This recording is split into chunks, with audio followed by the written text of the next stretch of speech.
Oke, selamat datang lagi ya di pembahasan kita. Hari ini kita mau ngupas perkembangan terbaru nih soal tarif Presiden Trump. Agak membingungkan sih, soalnya baru aja ada pengadilan banding yang nunda putusan yang sebelumnya malah ngeblokir tarif itu. Jadi bolak-balik lagi ya. Iya gitu deh. Sumber kita kali ini laporan dari CNN Business tanggal 29 Mei 2025 ya. Nah, misi kita hari ini, coba deh kita urai nih rentetan putusan hukum, kenapa ini penting buat ekonomi AS, dan apa dampaknya buat Anda semua. Siap ya? Mari kita bedah. Siap, monggo dimulai. Oke, jadi awalnya gini, hari Rabu kemarin itu ada putusan dari Pengadilan Perdagangan Internasional, sering disingkat CIT.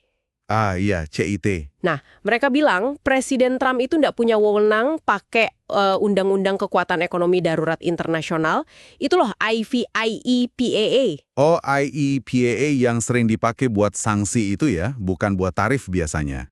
Nah, itu dia poinnya. Katanya nggak bisa dipakai buat ngenain beberapa tarif luas tertentu. Contohnya tarif hari pembebasan 2 April, sama tarif lain ke Tiongkok, Meksiko, Kanada soal fentanyl. Oke. Jadi spesifik tarif-tarif itu ya. Betul, tapi nah ini penting dicatat, tarif yang 25% buat mobil, suku cadang, baja, atau aluminium itu nggak termasuk di putusan ini. Kenapa tuh? Karena dasar hukumnya beda, pakai Section 232 yang kaitannya sama keamanan nasional, jadi beda jalur. Oke, paham. Yang menarik di sini sebetulnya adalah keputusan CIT ini kan langsung nyerang salah satu pilar utama strategi Trump ya. IEPA ini kan fundamental banget buat beberapa kebijakannya. Iya, kayaknya begitu. Dan gugatannya ini rame loh. Nggak cuma satu pihak. Ada dari bisnis kecil, kayak penjual anggur namanya Foss Selections, itu dibantu sama Liberty Justice Center. Oh ya? Terus, ada juga dari 12 negara bagian yang pemimpinnya Demokrat. Jadi banyak yang nggak setuju gitu. Nah, CET itu kasih waktu 10 hari buat pemerintah cabut tarifnya. Wah, 10 hari. Tapi kayaknya nggak sampai 10 hari udah ada kabar baru lagi ya. Betul banget. Kurang dari 24 jam loh. Pemerintah Trump gercep, langsung banding. Sehari aja nggak nyampe. Iya, dan pengadilan banding AS untuk sirkuit federal langsung nunda putusan CIT tadi. Ditangguhkan istilahnya. Jadi, artinya apa tuh? Balik lagi tarifnya berlaku. Iya, untuk sementara ini, gitu. Kemampuan Trump buat ngenain tarif-tarif yang tadi diblokir CIT itu dipulihkan lagi sementara proses banding jalan. Waduh, ini pasti bikin tambah pusing ya, terutama buat para pebisnis yang kena dampak tarif ini. Jadi nggak pasti banget. Tepat sekali, penangguhan ini kan sifatnya sementara aja ya. Sambil pengadilan banding nanti dengerin argumen lebih lanjut soal penangguhan yang lebih permanen gitu selama proses bandingnya. Oke. Tapi pihak penggugat, kayak Liberty Justice Center itu, mereka tetap optimis kok, yakin kalau penangguhan ini akhirnya bakal ditolak. Alasannya, ya itu tadi, kerugian yang tidak bisa diperbaiki buat klien mereka gara-gara tarif ini. Masuk akal sih argumennya.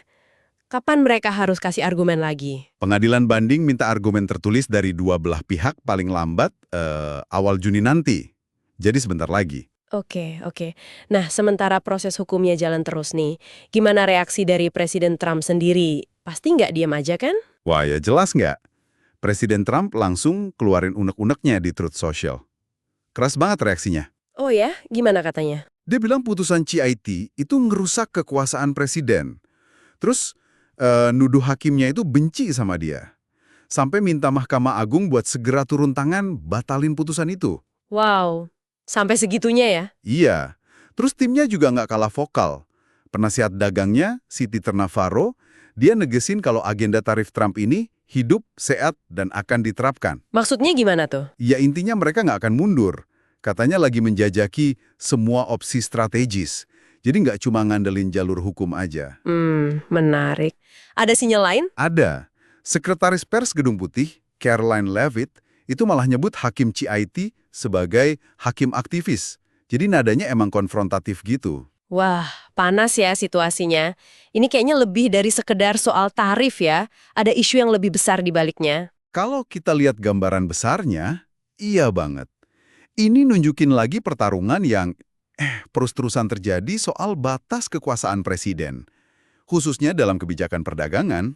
Maksudnya antara presiden sama siapa? Ya, antara kekuasaan eksekutif, presiden, yang pengen gerak cepat pakai UU darurat kayak IEEPA ini versus perlunya persetujuan Kongres Atau ya ini, tinjauan dari pengadilan, yudikatif. Jadi tarik-menarik kekuasaan gitu. Oke, oke. Jadi ini soal prinsip dasar pembagian kekuasaan juga ya? Nah, tadi kan disebut ada kasus lain yang mirip tapi beda. Soal perusahaan mainan itu gimana ceritanya? Ah iya, bener. Ada kasus terpisah. Ini Hakim Distrik AS, namanya Rudolf Contreras. Dia mutusin kalau ada dua perusahaan mainan, milik keluarga Amerika gitu, bakal rugi parah secara permanen gara-gara tarif Trump ini. Terus? Nah, yang penting, Hakim Contreras ini juga bilang kalau IEEPA itu tidak mengatur soal pengenaan tarif.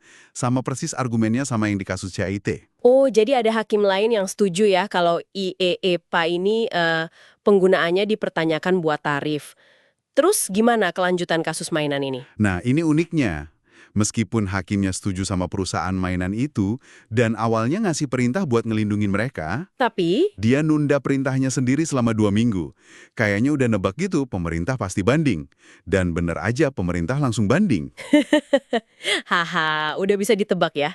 Jadi sama aja dong ditunda juga. Iya, jadi kayak ada dua medan perang hukum yang jalan barengan gitu. Sama-sama ngetes soal sah nggak sih pakai IIEPA buat ngenain tarif dagang. Oke, jadi intinya di penggunaan IEPA ini ya yang jadi biang kerok hukumnya. Nah, dengan semua putusan yang bolak-balik dan bikin bingung ini, apa sih artinya buat kita semua, terutama buat Anda nih yang dengerin yang mungkin bisnisnya terdampak? Yang paling kerasa ya, ketidakpastian, Mas. Susah banget kan buat, bikin rencana bisnis jangka panjang kalau aturannya bisa ganti-ganti secepat kilat gini. Iya juga ya. Pertarungan hukum ini ujung-ujungnya bukan cuma soal pasal hukum dagang aja, tapi soal keseimbangan kekuasaan tadi, antara eksekutif, legislatif, sama yudikatif dalam nentuin arah ekonomi. Dan dampaknya bisa langsung ke kantong kita ya. Bisa jadi, hasil akhirnya nanti bisa banget pengaruh ke harga barang-barang yang kita beli sehari-hari. Dan juga ya, kelangsungan hidup bisnis-bisnis yang banyak bergantung sama barang impor. Oke, jadi kesimpulannya nih, drama hukum soal tarif ini kayaknya masih bakal panjang ya ceritanya. Banding masih jalan, argumen lagi disiapin, dan dari sisi pemerintah juga kelihatannya ngotot banget mau lanjutin agenda tarifnya. Betul sekali. Perjalanannya masih jauh ini. Nah, mungkin sebagai penutup nih, ada satu hal yang bisa jadi bahan renungan buat Anda di rumah atau dimanapun Anda mendengarkan. Apa tuh? Gini, mengingat dasar hukum yang lagi diperdebatkan ini kan IIPA ya, Undang-Undang Darurat, terus dampak ekonominya juga potensial banget. Nah menurut Anda nih, gimana sih seharusnya keseimbangan yang pas antara kebutuhan pemerintah buat bisa bertindak cepat dalam kebijakan dagang dengan perlunya pengawasan dari Kongres dan juga pengadilan? Mana yang lebih diutamakan? Kecepatan eksekutif atau kehati-hatian lewat pengawasan? Pertanyaan bagus itu. Sesuatu buat kita pikirkan bareng-bareng ya. Oke, terima kasih banyak buat diskusinya hari ini. Sama-sama.